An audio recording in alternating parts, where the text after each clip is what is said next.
Yes, indeed. So we are here. It is episode number 10. We are live, unedited, and super rugged. The Royal Podcast with your boy, the rapper turned actor turned pastor. Here, live, episode number 10. Here we go. We ready to rock. How you feeling today? Great. The delightful, the lovely. Just Rachel. The elegant, just Rachel. Today we are excited. It's been a little while, and we are just excited just to be encouragement based on 1 Peter 2. For you are a royal priesthood, a chosen generation, a holy nation. For we are called to speak forth the wonderful, marvelous excellencies of the Lord Jesus Christ, who has called us out of darkness into his marvelous light. We got so many great things. How you feeling today? I'm feeling well. My lovely wife. How are you? I'm doing well. Yeah. You know, sometimes we are so quick to just be like, I'm fine. Yeah. You know? Yeah. Take a second. Take a deep breath. No. Take a deep breath and release and pause for a moment, resting. Oh, okay. Yeah.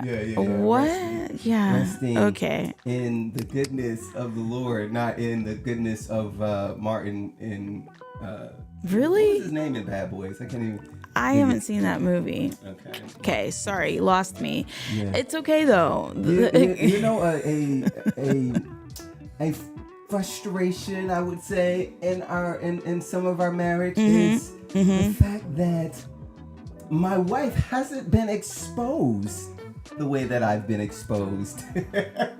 It's a good frustration, thing. People. It's we've watched, like, for instance, there are movies and sitcoms that I think that we do relate to. Like I think we were just talking to a couple about missing TGIF, right? Remember, waiting for that 7:00 Friday. Those were like some of my favorite moments, and enjoying Family Matters and Step by Step, and what other things was in that, like Hanging with Mr. Cooper. Remember that, man? I used to love it, man.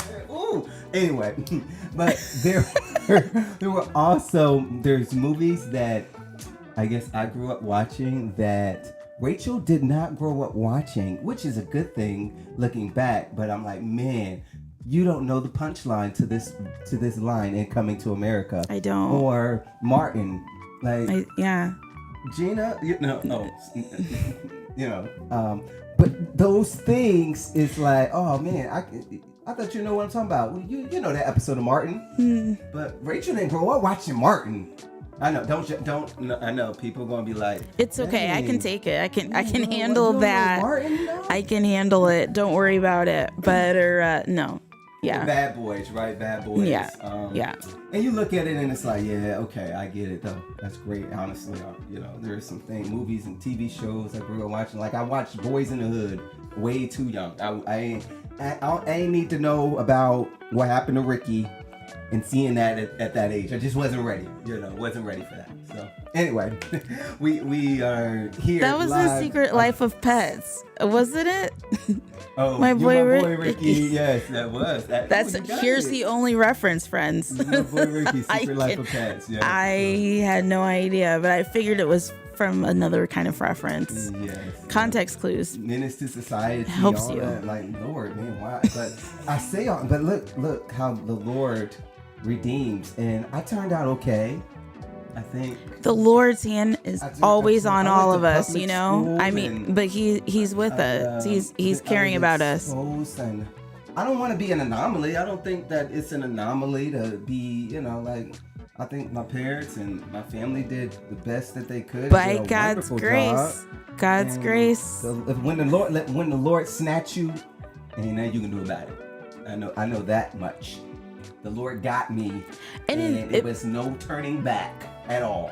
It's true for everyone, though. No matter at what point, even those who are quote unquote saying I've been born into Christianity, it doesn't matter at what place you're in. God is extending the same grace and love to every single person. So, for those who may feel like, oh well. I've just been living the short. Best of life here. If realistically, if you don't have a personal relationship with him, it just doesn't matter what point. Real talk. Like what point? Seriously. Yeah, you go ahead. I mean, well, only because I know there's a lot of times where there's this comparison, or even making yourself, feel like, oh, well, I didn't have this, I was left out of that. But the reality is, God has been the same. He allowed for us to be here. He's the one that, in any of your situations, no matter what it is, and some situations can be devastating, tragic, but you're here because God's saying so. So that's all I gotta say for that.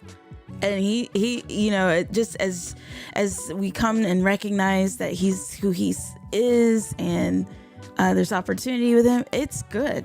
It's great. It's at whatever point you are. It's good to the goody good. Like it's real. Yes. Good. And yes. I mean, and I love your story. It's your story. Right. We all got a different way on how we come to the Lord, but come to the Lord. Yeah. Right? Yeah. And I'm thankful for same spirit. I think we all should be thankful for the story. Yes. And maybe in your story, actually, you'll go back into your story. Like many times, like for me, I didn't necessarily, I grew up, my mom took me to church and things like that, but I had this way in which I was connected to community. I was connected to society through sports or through work or whatever. And it was like, no, that's the very place where God many times calls you back into the places where you, and not in all cases, but in many cases, you go back to what you was like unredeemed in to restore and be like, yeah, bro, I know your story. I know where you've been. Yeah. I can relate to that. Yeah. Guess what? Here's an alternate route. Right, here's a new way. Here's a better way, not a new way, but just a better way for us to move. And I'm like, man, the younger we receive that, the greater, the more powerful that is. So, and as a young person who received that early, that doesn't mean it's easy, folks. Right. What you got saved at? What, 2.5? Stop! I didn't. But as a young person walking through life, it's not necessarily easier just because you're younger and getting. Coming into the knowing that God is enough and He's the best for you. It's not easy. I've had many attacks from. And how much greater though? Real talk. Like sometimes I clown and I make jokes, but like those were preventative things that you avoided at an age. So it's not like I want to be able to pour into kids or younger people and tell them, no, Jesus is for you. Yeah. Jesus, sometimes we get caught in the coolness or in all of these different things, but like you said, there were just things that I grew up that were just, it became more second nature, and you were able to do ministry while probably not even knowing how much you were doing at a young age of being light, while my tail, got to go through all this nonsense first and then be like, okay, Jesus, I done tried what I needed to try out. Now I follow you now, Lord. I hear you, but I'm telling you, just like right now, I'm on a new intake, and to be dedicated to whatever it is you're doing. Just because it may be a good thing doesn't mean that it's always an easy thing to do. Sometimes it takes a lot, but thankfully it's not our own strength that we have to walk in to do it. Always rest in the Lord. Rest. Yeah. That's a huge word in today's, we live in a world where it feels like you need to be moving, you need to be doing, you need to wear the badge of honor called busyness and show people and impress people with how busy you are and how occupied you are with things. People be like, how are you, or what's been up? I've been busy. But what if people just stopped and was like, nah, man, honestly, I've just been praying. Wow. That sounds like wow. To many it almost sounds like a waste of time. Wow. No, I'm just in the prayer. Wow. I am I feel like shouting today. Wow. I'm just taking my joy, choosing my joy. Shout out to the homie Cairo. Yay. And I am delighting in him. Yes. Man, we can we can choose our delight, in what whatever, it's gonna be. For the glory of God or for the glory of self. Yeah. Humanistic, we do that all the time. And it's like, man, I just want to please me. Yeah. But, man, what if pleasing you? What if the greatest joy you got was in being with the Lord, not even doing the work of the Lord, but just delighting in Him? That whole rest is like I love the fact that on the seventh day God rested, but yet this is a God that doesn't know what tiresome is, what being weary is, what fatigue is. It is almost an acknowledgement for us and for Him for us to see, like, there is a recognition of self, of Him, of all of these things when we stop and we be like, no, you are the Lord of this Sabbath. Right. Jesus. Like, yeah, this is about you. Oh my gosh. What? I'm just like, wow. Like that gets me every time, is the goodness of God, that He says, no, come feast with me, come be with me, come. I'm not asking you to be a human doing. I'm asking you to be a human being to be in. Yeah. Oh. All right, now. What I need to change the music here. I gotta put the organ on here. You know what I mean? Put the organ on, having so. Anyway, yeah. Delighting. That's great. What no, is I think that's mean? fantastic to put perspective to how we should be resting. Right. And it's different for everyone. It's for us, all right, people like, yo, young boys, y'all ain't got kids, man. Like, yo, you really don't. You can find your rest. But for someone that might be in a different position, that's having to work their fingers to the bone. Yeah. Man, to have a onslaught of people pulling at them. Wow. To have all of these things that they are navigating, maybe finances or relationships or boss man, boss woman, all of these things. How can we yet and still find rest, find peace, find the moments? Because it might not be, I could just go in the prayer closet for hours and just be with the Lord and just dwell and just feel the presence of God. But maybe in the middle of traffic, how can you find that in the middle of traffic, in the middle of kids crying, in the middle of my paycheck was short, my light bill is due, all of these things? How can we find rest? Jesus, please help me. I realistically, I said all that. She like, look. Seriously. Jesus, that is it. Seriously. He is the answer. I can give you something sophisticated, or I can just give you Jesus. Yeah. Best. Seriously. I mean,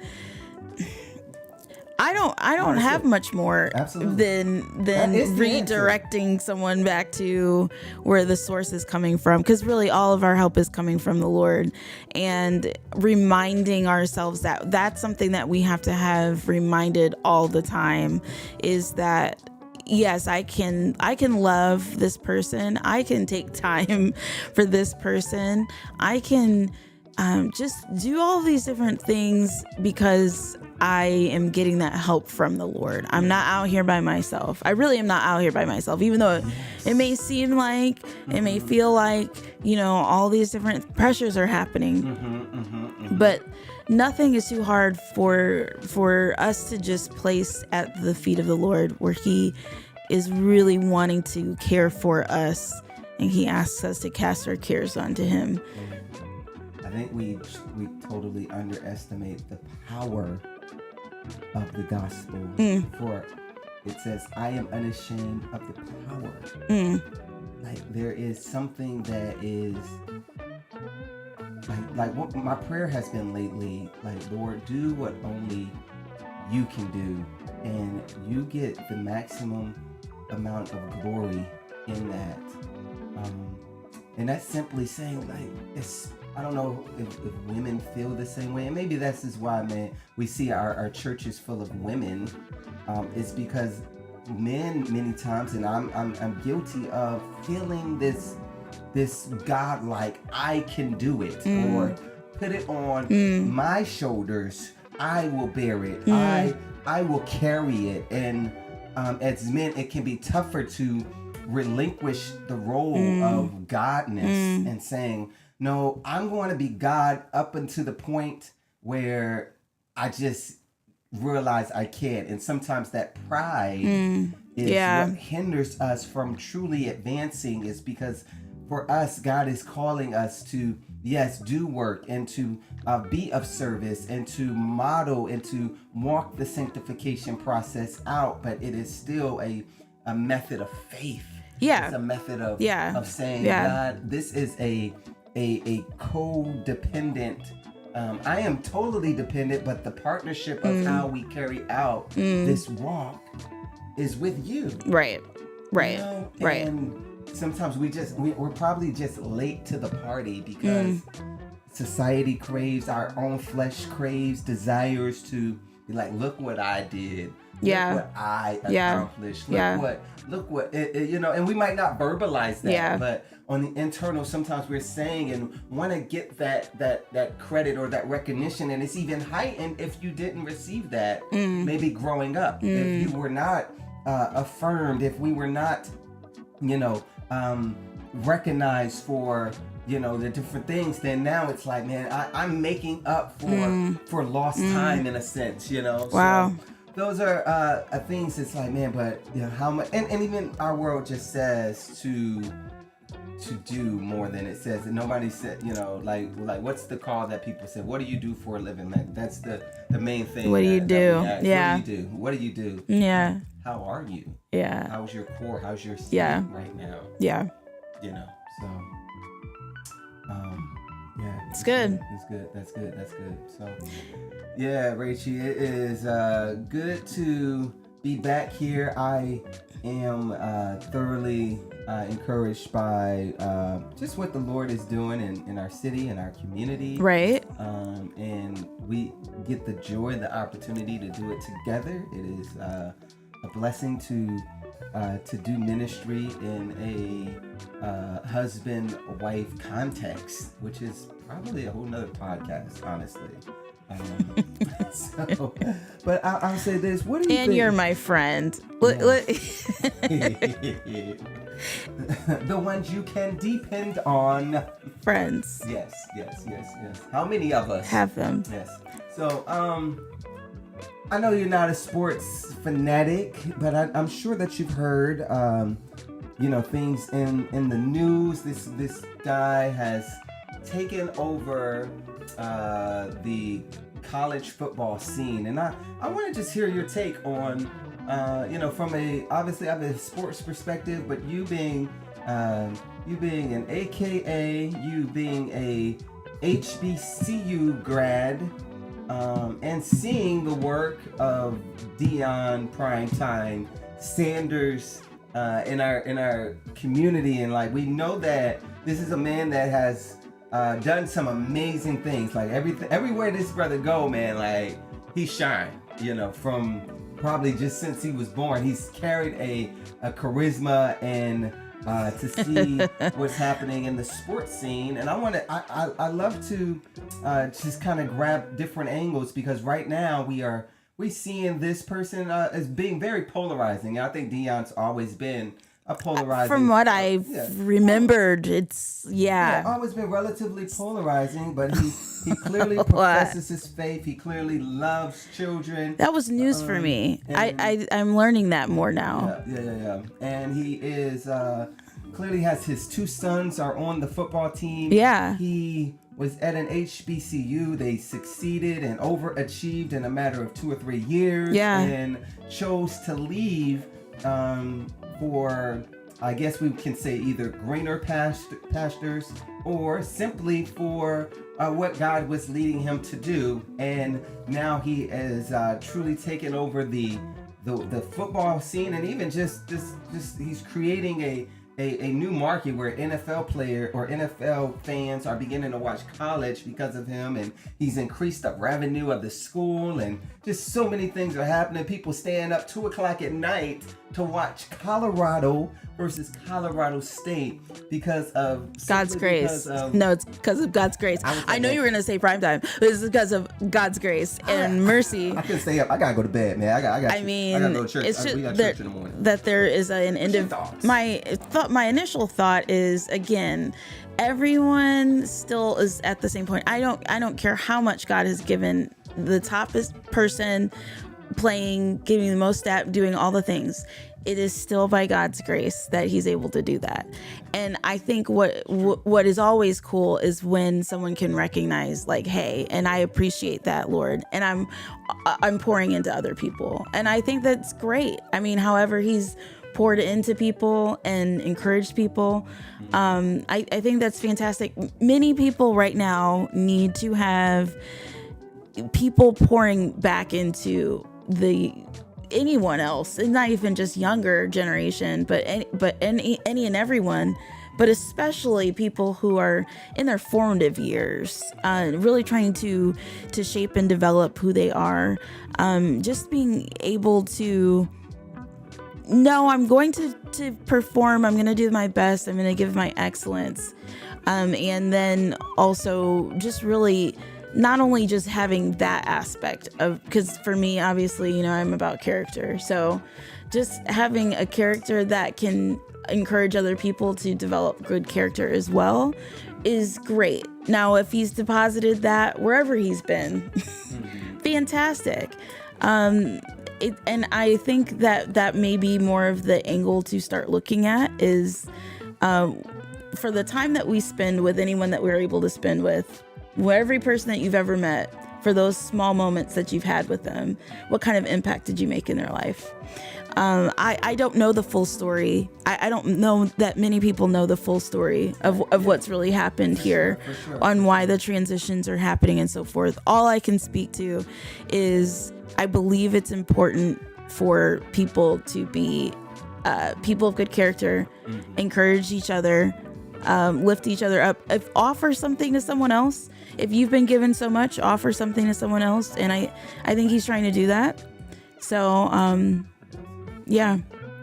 Your thoughts on this are large and huge, but I mean, I know you're excited. I don't have a sports audience here. I'm not going to go, but I do see that even on people that are not in sports are speaking on it and looking into it, and just he speak even that interest of people. And you know, some of the things that I see, and I'm so glad that he's winning, that he's getting results, he's empowering men, he's honest in his assessment of, like, everybody's not going to the NFL. I want to see you become great men, great husbands, you know, great people in society, and do what God has called you to do after life ends on the gridiron, you know. So I'm appreciative of that, and I'm really, like, I guess what, you know, I know I have this defensive mechanism of, like, wanting to, like, for instance,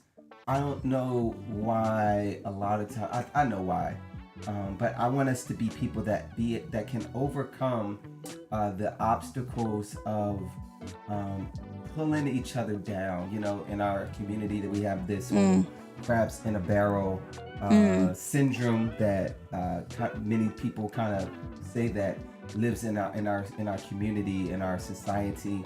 I've been in different dynamics. I just see that as people being people.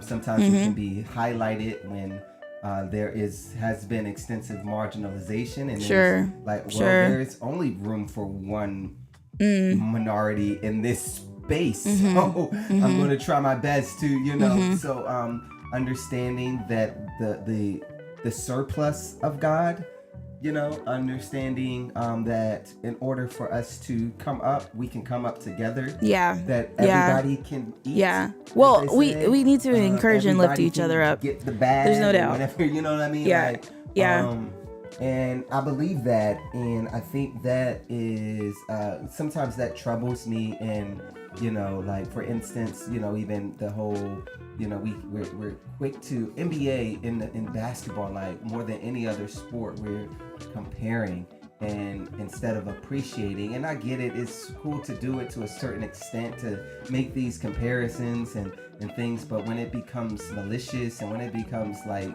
just almost delusional in a way, it bothers me, and I'm like, man, is Deion now becoming the new LeBron, where LeBron's about to retire, and you have these people that not yet either LeBron love or hate LeBron. Still got it. He's just this polarizing dude, and you can't put Mike and LeBron in the same sentence, and or all stuff breaks out, and is Deion becoming this?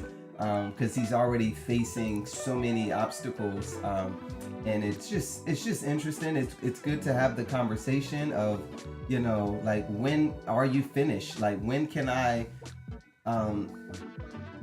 for our people and for our communities, when will there ever be enough? You know what I'm saying? Like for instance, just an analogy, like for many, Barack Obama didn't do enough. This person just didn't do enough. Like the people that we put these people on pedestals, these leaders in communities, and it's like we're just setting them up for almost failure in a way, because it's like no matter what you do, it's just not enough. So I think leaders in general are faced with that kind of a challenge.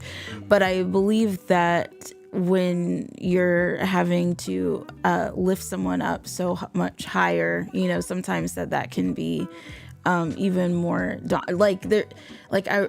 it's hard to go through it from the other side, from each other's side. So I think it takes some time to kind of even listen to each other, because they're just different perspectives. I mean, but I would say that's true for leadership in general. Many people expect that leaders are going to take them all the way. And again, back to it is only Jesus that will do that for you.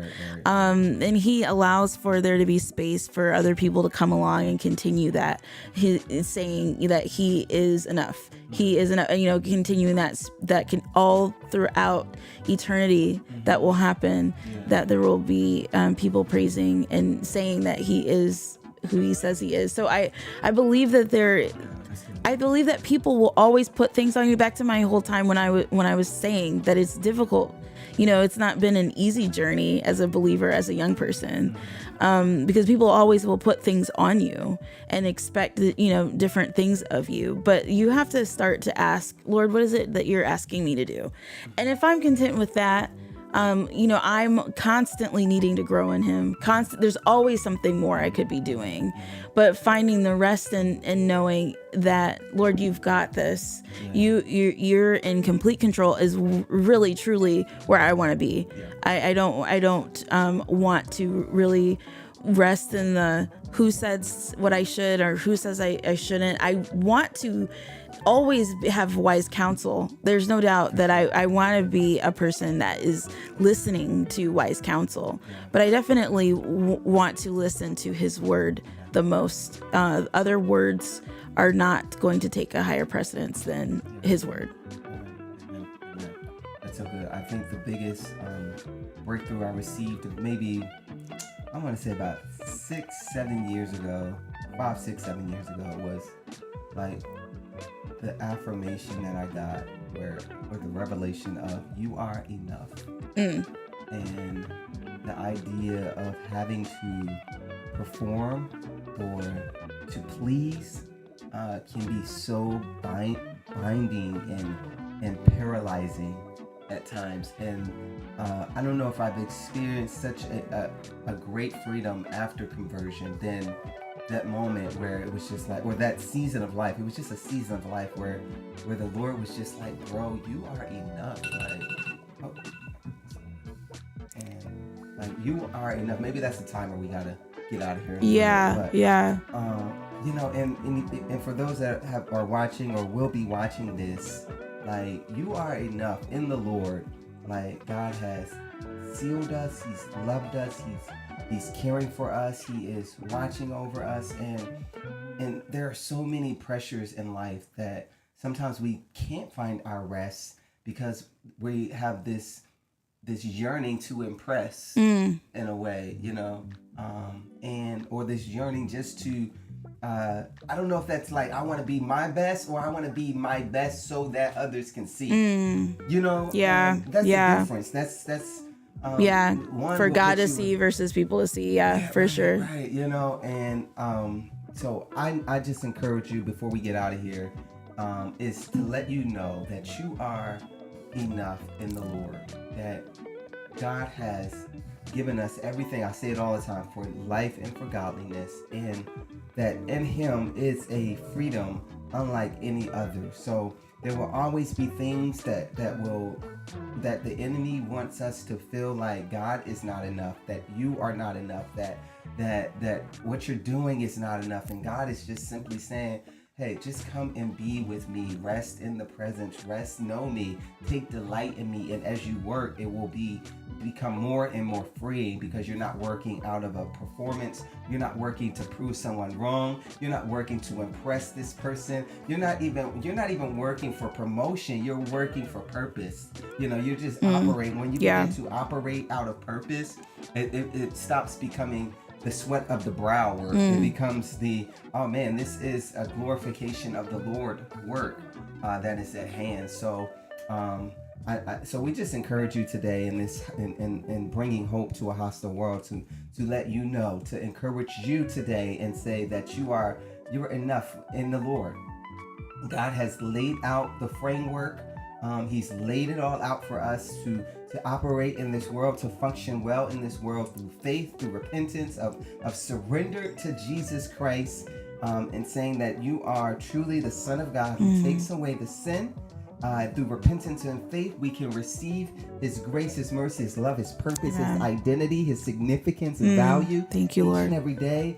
And from then on, it's like, okay, yes, trials will come, challenges will come. There will continue to be tragedies. There will be, even like, man, we'll talk about this more next time. Is like the whole Christianity of fear right now. Like God has not called you to be fear, but we hide that word. We don't say that word, but we say it. We say it through different things, and we'll talk about that. But I just want to encourage you. We want to encourage you. God loves you. God cares about you.